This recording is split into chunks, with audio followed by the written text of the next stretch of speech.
Switzerland is known throughout the history for its neutrality during major global events like World War I and World War II.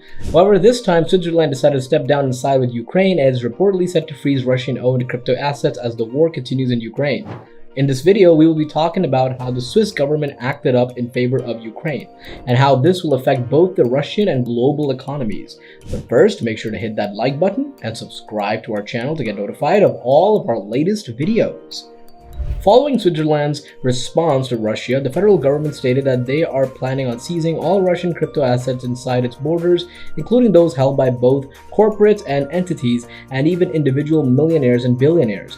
Multiple news outlets reported this Saturday. The Swiss President Ignazio Cassis indicated last week that Switzerland will abandon its long-running tradition of being neutral. According to Swiss Finance Minister Guy Parmelin, several close friends and associates of Russian President Vladimir Putin are among the 223 Russians whose bank accounts and physical assets have been frozen by Switzerland. With that being said, though, the Russian president and the people in question are some of the most prominent figures in their country. Just like we saw recently, the geopolitical tension between Ukraine and Russia and the rest of the world are causing crypto exchanges to take drastic measures. According to a new article published by the Financial Times, Switzerland's crypto freezing operation will mainly focus on the entities and individuals that are sanctioned by the EU. Though Switzerland is known for being one of the few countries that are not a member of the European Union, Parmelin thinks that Switzerland will be the one to cut short the crypto supply off of Russia, showing the country's stance on the Ukrainian war and its way of protesting. Also, a senior official at the Swiss Finance Ministry says he believes the country's blockchain sector should be safeguarded by preventing Russian crypto assets from entering the market. On Wednesday, the European Union announced plans to crack down on Russia's ability to evade economic sanctions using cryptocurrencies, and with that, Switzerland cracked down on the case. We are taking measures, in particular on cryptocurrencies or crypto assets, which should not be used to circumvent the financial sanctions decided upon by the 27 EU countries. France's Finance Minister Bruno Le Maire said France showed total solidarity with Ukraine, being one of the first and most prominent European Union's countries. It teamed up with other countries like the USA and Australia. Parmelin trusts that the country will be making a great impact with this plan, and while other countries rush to stop their trades with Russia, Switzerland was already busy putting its plan to work. As of today, all 4 of the EU sanctions packages have been adopted and implemented in Switzerland. The Financial Times cited an unnamed senior official in Switzerland's finance ministry. The person continued, "If someone holds their crypto key themselves, then wherever they are, it's going to be virtually impossible to identify them. But if they're using crypto services, funds, exchanges, and so on, these service points we can target." As a result of the economic sanctions imposed on Russia by the rest of the EU, the potential roles of digital assets and cryptocurrencies have been thrust to the forefront of discussion. With the rubble now out of the way, BTC started getting more demand, and this year is already proving to be a year in the history of the Chinese economy.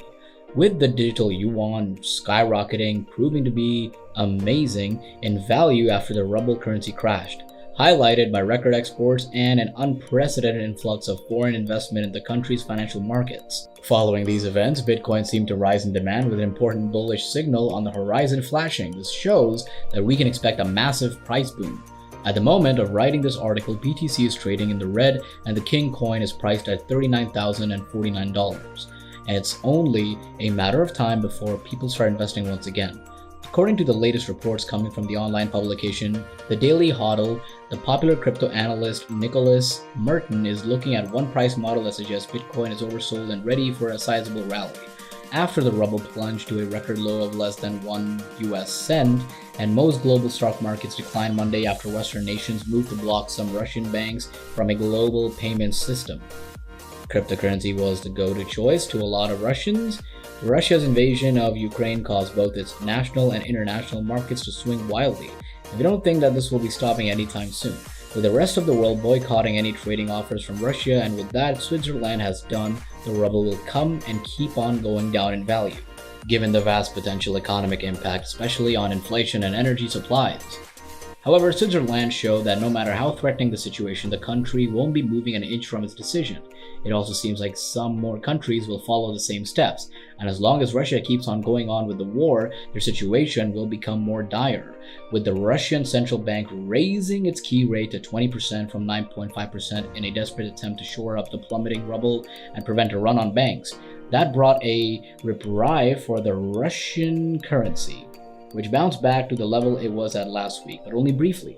The failed attempt not only kept on damaging the economy but also served as an example of market mismanagement. The Russian currency then fell as low as 119 to the dollar, and by midday in Europe was down 14% at 95.75 to the dollar.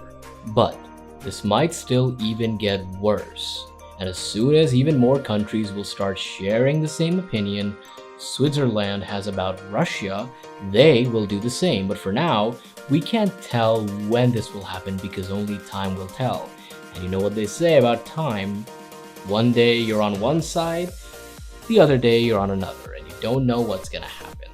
The thing that's happening these days, the whole situation about Russia and Switzerland, Ukraine, all of this, it's a big jumbled mess that can only be really solved if things are not blown out of proportion.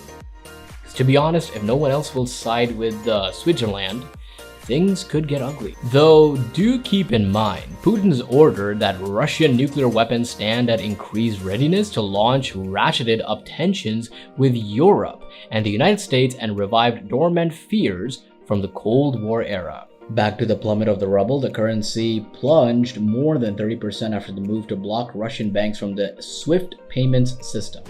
Among other things, the sanctions are meant to crimp the Russian central bank's access to over a whopping $600 billion in reserves and hinder its ability to support the ruble. And now, with that amount of money frozen, the weaker ruble is expected to cause inflation to surge, potentially angering Russians whose budgets will be stretched by soaring prices.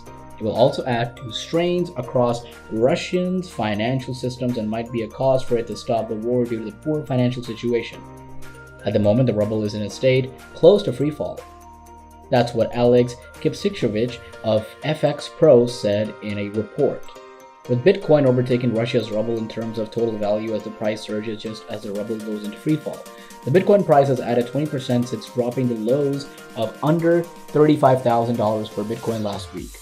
With more than 1 million Ukrainians fleeing their war-torn country, the government has triggered a special protection status for refugees. Some 320 Ukrainians have applied for protection in Switzerland so far, said Justice Minister Karen Keller-Sutter.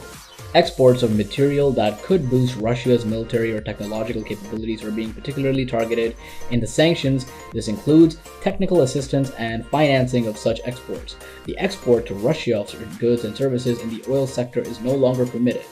Furthermore, the export of certain goods and technology that can be used in aviation and the space industry is prohibited, the government stated. So did you guys enjoy our video? Let us know in the comment section down below, and also don't forget to leave a like and subscribe to our channel to get notified with our latest videos. See you next time.